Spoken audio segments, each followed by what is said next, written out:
Saudações. É ditado antigo que aqueles que os deuses querem destruir, eles primeiro enlouquecem. Bom, isso faz algum sentido. Na verdade, faz muito sentido. Deixa eu mostrar para vocês algumas informações que são geopoliticamente interessantes. Vamos pensar o seguinte: os três recursos mais importantes de qualquer nação são os recursos humanos, os recursos naturais e os recursos energéticos, vamos falar assim, e também a produção. Pois bem, perdão que o vento às vezes incomoda. Aonde os recursos energéticos se concentram? Bom, essa área aqui, ó, você pega, esse é o Mar Cáspio, você pega a bacia do Cáspio, aí você pega essa porção aqui do Oriente Médio, tá vendo? Essa área aqui, próximo aos Urais, a partir da Tartária, pegando a bacia do Cáucaso e o Oriente Médio, ela concentra mais da metade de todos os recursos energéticos do planeta Terra, certo? Vamos tentar gravar aqui porque ficou estranho. Ó, é isso aqui, ó.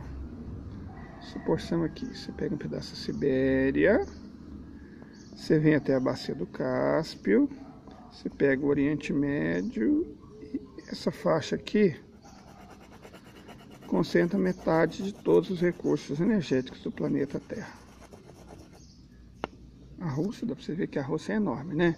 Quando eu falei que a Rússia é maior do que a América do Sul, maior do que a Europa, maior do que a Oceania, que está a Austrália aqui, em tese estaria a Antártica, eu não estava mentindo.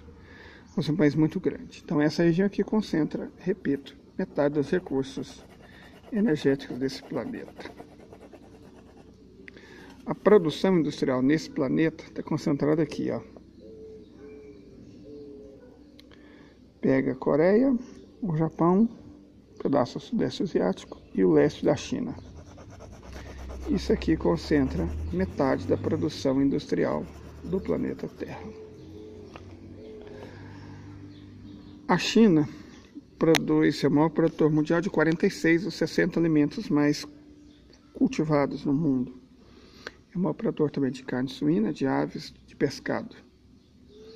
Também de ovinos e caprinos. Então, a produção alimentícia do mundo, na verdade não é metade, quase 60% da produção alimentícia do mundo está nessa faixa aqui. Centro e leste da China, a Índia e o Sudeste Asiático. Certo? Energia, produção industrial, produção agrícola. Então reparem, e isso aqui, Estados Unidos e Europa. Vamos falar um pouco disso. A Europa não tem recursos naturais nem recursos energéticos. Tem, mas em quantidades mínimas. E o maior produtor desses recursos era exatamente a Ucrânia, que está voltando a fazer parte da Rússia, né?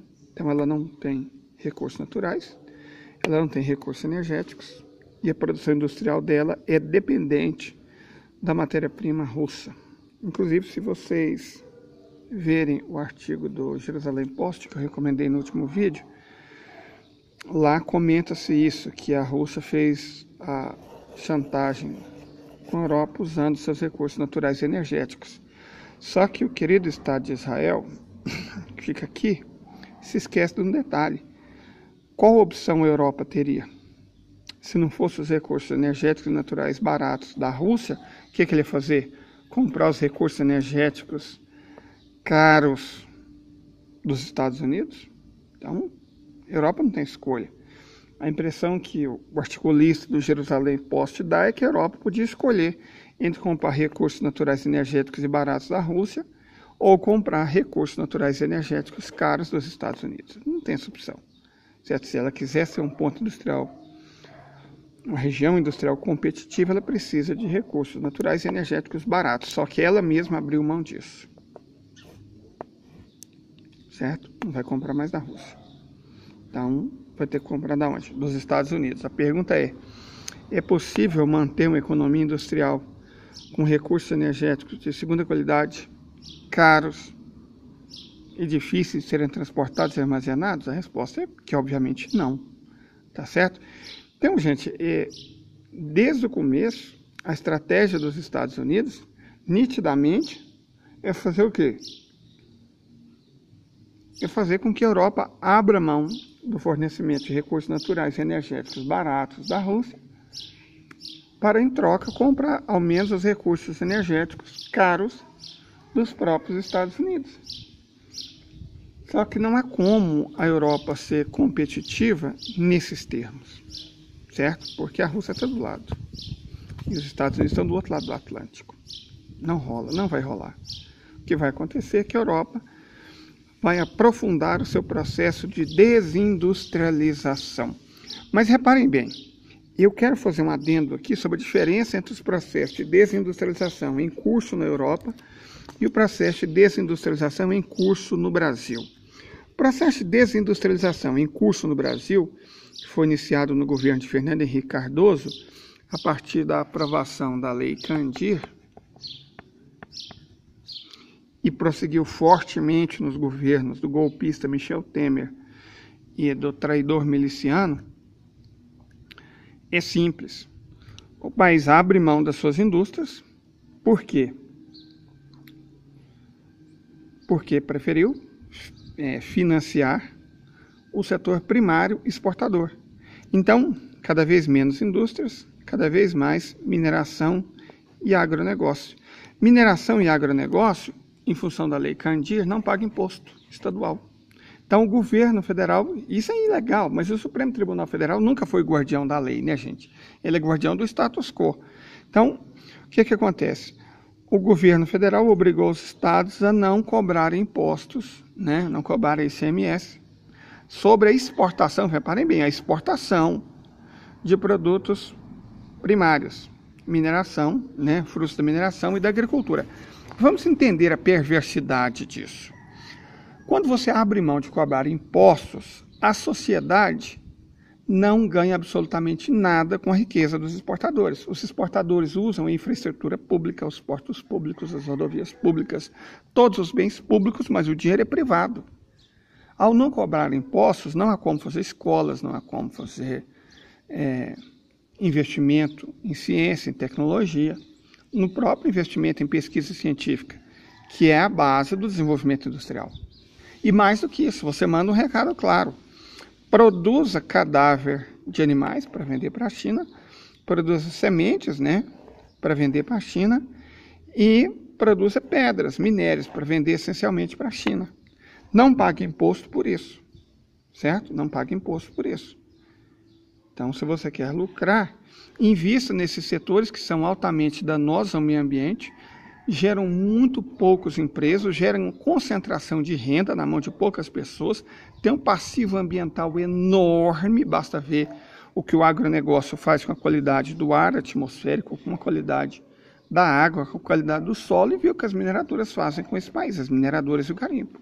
Então, esses setores mais poluentes, esses setores mais parasitários da economia, não pagam imposto. Perfeito? Já se você quiser industrializar, aí você paga imposto. Essa foi a mensagem que a Lei Candir disse. Se a Lei Candir dissesse, a partir de agora, produtos industriais que forem destinados à exportação não vai pagar imposto, eles não vão pagar imposto, o que as empresas fariam? Aumentariam a produção de produtos industriais para exportação, o que aumentaria enormemente a competitividade na indústria brasileira. Geraria muito mais emprego. Isso causaria um desenvolvimento muito maior da educação, da ciência e da tecnologia. Correto? Reparem bem, abrimos mão de imposto de produtos industriais estaduais para exportação. O que as empresas fazem? Vamos produzir produtos industriais para exportação. Vamos gerar muito mais emprego, muito mais desenvolvimento, muito mais progresso, muito mais renda. Ao invés disso, Fernando Henrique Cardoso, do PSDB de São Paulo, decidiu fazer exatamente o contrário. Não vamos cobrar impostos de produtos primários, sejam eles da mineração, do garimpo, da agricultura ou da pecuária. Aí a mensagem dita é: se vocês querem ganhar dinheiro, produzam esses produtos que vão causar um enorme passivo ambiental. Desmatamento, extinção em massa, desertificação, assoreamento, contaminação de lençol freático, de água, de solo, do ar, poluição em larga escala, contaminação até do leite materno. Vai enriquecer os setores mais atrasados, violentos, golpistas e entreguistas da nossa sociedade. Vai gerar uma quantidade mínima de emprego. Certo? Então, o governo Fernando Henrique Cardoso, através da Lei Candir, que tem que ser abolida, ela precisa ser abolida, caso o país decida se reindustrializar, se redesenvolver, se atingir novamente o caminho do progresso e do desenvolvimento econômico e social, a Lei Candir tem que ser abolida, ela precisa ser abolida. Por causa disso, ela favorece a produção e a exportação de itens de baixíssima tecnologia. Ai, mas o agro é tão gente, por favor. A tecnologia de você jogar semente na terra e cobrir e depois encher ela de químicos e agrotóxicos é moderna desde quando? Moderna é a agricultura chinesa, a agricultura japonesa, a agricultura europeia em alguns setores, como eu ainda pretendo mostrar. A do Brasil é extremamente atrasada, tanto que ela ainda depende da derrubada de florestas, de vegetação nativa, igual mais ou menos os sumérios faziam, né? Então, por favor, é um setor muito atrasado da economia, não só do Brasil, como de qualquer economia. Perfeito? Mas é isso que a Lei Candir incentiva a fazer. Então, o processo de desindustrialização do Brasil está associado à reprimarização. Quer dizer, abre-se mão das indústrias, está certo? Aqui é a indústria.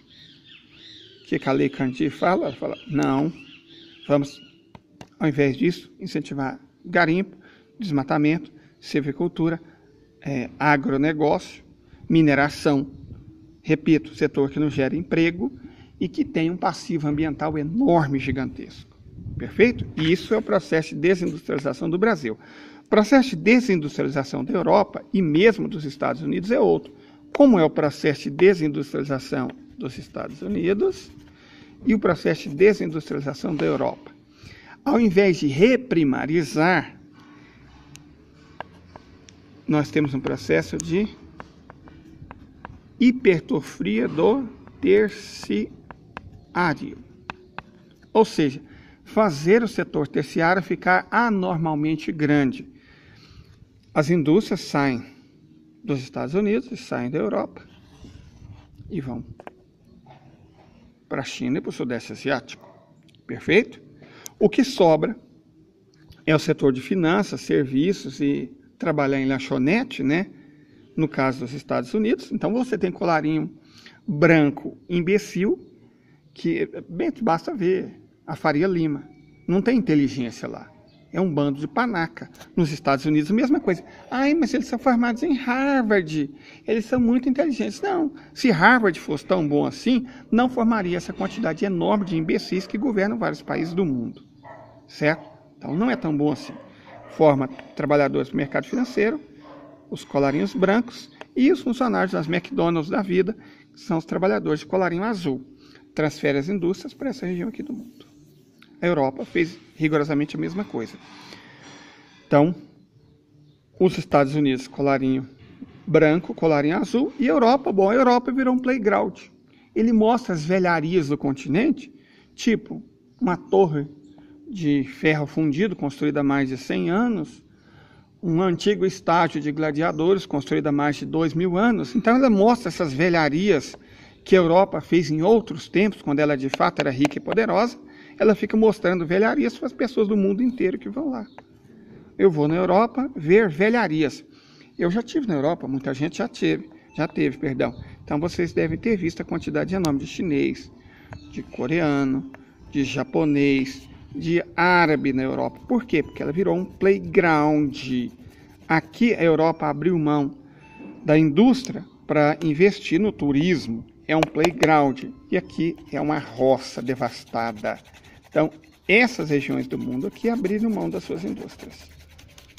Certo? Elas abriram mão das suas indústrias para concentrar as indústrias nessa região do mundo aqui. Certinho?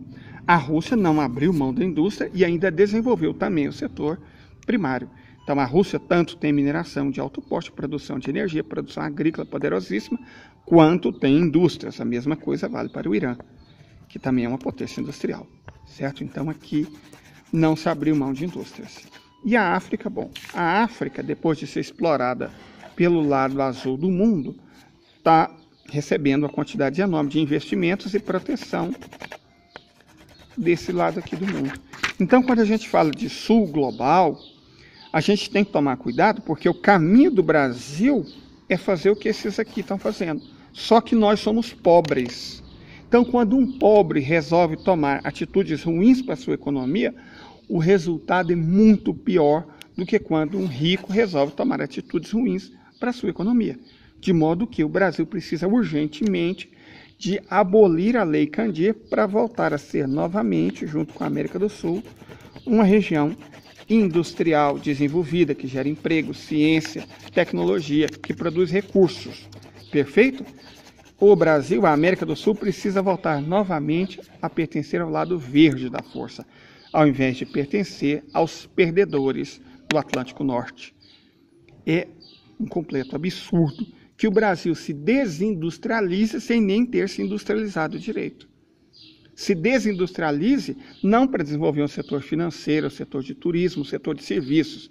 O Brasil está se desindustrializando para se reprimarizar. Então, você toma uma atitude burra, quer se desindustrializar para chegar a um resultado horrível, certo? Que é se reprimarizar. É como se o Brasil resolvesse ser a África, mas não a África agora que está recebendo maciços investimentos da China e da Rússia, mas a África do século XIX, ou seja, a África vítima do colonialismo.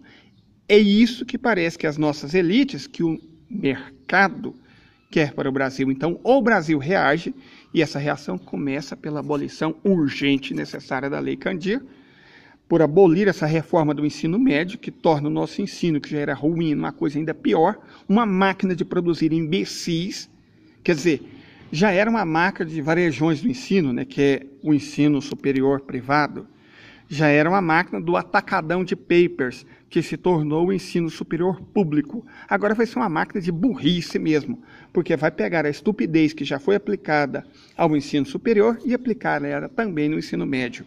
Então, você vai formar pessoas sem conhecimento, estúpidas, sem capacidade crítica no ensino médio, apenas para elas poderem escolher entre fabricar paper nas universidades federais, ao sistema Bolonha, ou estudar num varejão de ensino. E sair treinado, não capacitado, treinado, para ser um peão de colarinho branco. Então, é isso que eles querem com o nosso país. E é isso que nós temos que impedir, certo? Abole isso, abole essas políticas financistas que é adotada por aqui e adota o socialismo industrial eurasiano, que é o que vai levar o sul do mundo ao progresso. Perfeito? Porque senão o nosso destino vai ser muito pior que a África. Tudo leva a quê? Que